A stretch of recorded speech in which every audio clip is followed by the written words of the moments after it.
Trent Alexander-Arnold's decision to up and leave his boyhood club has come as a shock to most of the football world, but especially Liverpool fans. I mean, there have been murmurings about it for some time, but seeing the deal getting close to completion sort of feels like a reality check. Trent was seen as the future captain of the club, and it was even said that he could be the next Steven Gerrard. But it appears that the right back has absolutely no intention of being a one-club man. Despite being a boyhood Liverpool fan, Trent has decided to walk out and walk alone. Why? It surely wasn't an easy decision for him to make. Trent's been at Liverpool for 21 years, since he was just 6 years old. And it's not like he's leaving just for trophies, because he's actually won all there is to win at Liverpool. This is what's really confused Liverpool fans. It was easy to understand Torres, Coutinho and Suarez leaving. The club was in a bad place at the time, and those players wanted to go elsewhere and win trophies. But that's far from the case right now with Trent. The club is doing so well and winning trophies every other season. So why then has he decided to leave his boyhood club, and for free too? You'll find out in this video today. These are 5 reasons why Trent Alexander-Arnold dumped Liverpool for Real Madrid. We'll start with the obvious reason that's been thrown around. He wants a new challenge. The fact that he's actually won everything with Liverpool gives him good motivation to leave. He's been a good servant to his boyhood club, helped the club win its first ever Premier League title, won a Champions League and helped them reach 2 other finals, and he helped them win multiple domestic trophies here and there. So as far as trophies are concerned, like it or not, he's done even better than Gerrard. So the case is probably not even that he's looking for greener pastures. He might just be bored of the status quo. He's been at the same club for over 2 decades now. He's maybe just looking for something different, hence the move. It could also be that he is just fed up with the lack of ambition shown by the owners of the club. The fans have been complaining for years now.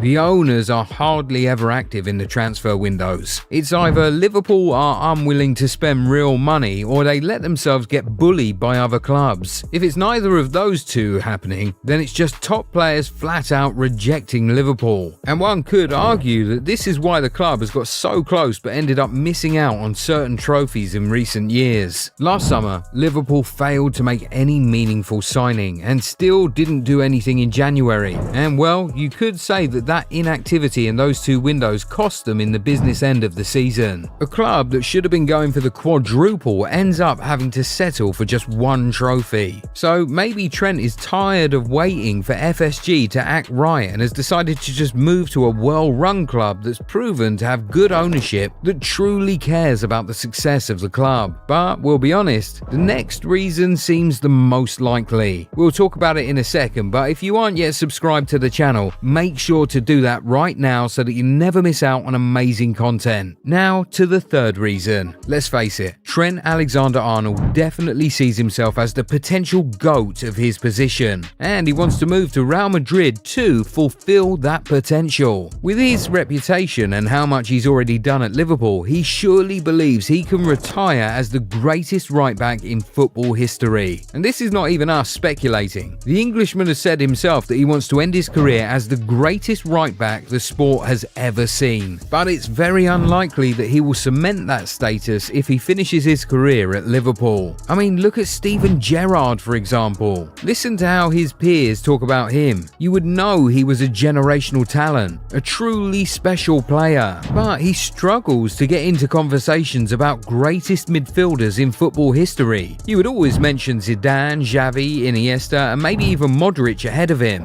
And what team did all those guys play for? Either Barcelona or Real Madrid. You see what we mean now, don't you? Those clubs have an untouchable reputation in world football, and if you can succeed at any of those clubs, you would almost certainly be in the conversation for the greatest ever in your position. With Real Madrid having shown real interest in him, Trent probably feels like this is his opportunity to seal his status as the greatest ever right back in football history. After all, he once said that it doesn't matter how many trophies you win or how many medals you've got. It matters what you give to the game and if you reach your full potential. So, like we said earlier, he's obviously not too concerned about silverware. I mean, he's already won it all with his boyhood club, so if this was about trophies, he would have just stayed back, especially with the new Arne Slot era already looking promising. But like I said, he wants to reach his full potential, and that potential is becoming the best right back and maybe even the best fullback of all time. Speaking of potential leads us to our next point. Trent wants to win the Ballon d'Or, and he believes that a move to Real Madrid will significantly boost his odds. He once said that he would like to be the first fullback to ever win the Ballon d'Or, and considering no Liverpool player has won the award since Michael Owen 24 years ago, Trent is definitely aware that it would be very difficult to achieve that feat while still playing for the Merseyside club. In fact, a Liverpool player has only made the Ballon d'Or top 3 once in the last 17 years. In that same period, a Real Madrid player has won the award 5 times and has made the top 3 12 times. So the reality is that Trent's dream is more achievable as a white than as a red, and that perhaps heavily influenced his decision to leave his boyhood club and move to what is arguably the biggest club on the planet right now. And one last thing that definitely influenced his choice was Jude Bellingham. It's no secret that Trent and Bellingham are very close friends and have been for years now. In fact, a couple of years back when Bellingham seemed set to leave Dortmund, Liverpool fans were hoping that Trent was doing some agent duties and trying to bring Bellingham to Liverpool. Little did they know that Bellingham was actually going to pave the way for Trent to join him at Real Madrid. But it's not just friendship here, of course. Trent is not making his huge career decision simply because of friendship, but the Liverpool vice-captain probably looked at how things have gone for Bellingham since his move to Real Madrid and figured it could be the same for him. In just 1 year at Real Madrid, Bellingham won the Champions League, La Liga, finished 3rd at the Ballon d'Or, was named La Liga Player of the Season, established himself as England's main man, became one of the most marketable players in world football, and already seems like he's on his way to establishing himself as one of the greatest midfielders in football history. Trent, however, won the Champions League 6 years ago now and has consistently been putting up crazy numbers and insane performances for years now, but doesn't yet have the reputation that Bellingham secured in just 1 year. I mean, Trent still doesn't have the England right back spot on lock after all these years. Looking at how things have gone for Bellingham since he moved to Spain, Trent probably sees Real Madrid as a surefire move for his career and has decided to make the move now that it's easiest for him. Do you agree that these are the reasons Trent is dumping his childhood club for Real Madrid? Do you think that there are more reasons that may have influenced this big decision? Tell us in the comments. Also, would you say he made the right decision turning his back on his fans the way he did, or are you of the opinion that it's all going to blow up in his face? Talk to us in the comments. If you enjoyed this video, give it a thumbs up and subscribe to the channel. Also, turn on the bell notifications so that you never miss out on amazing content like this. We'll catch you in the next one. Bye.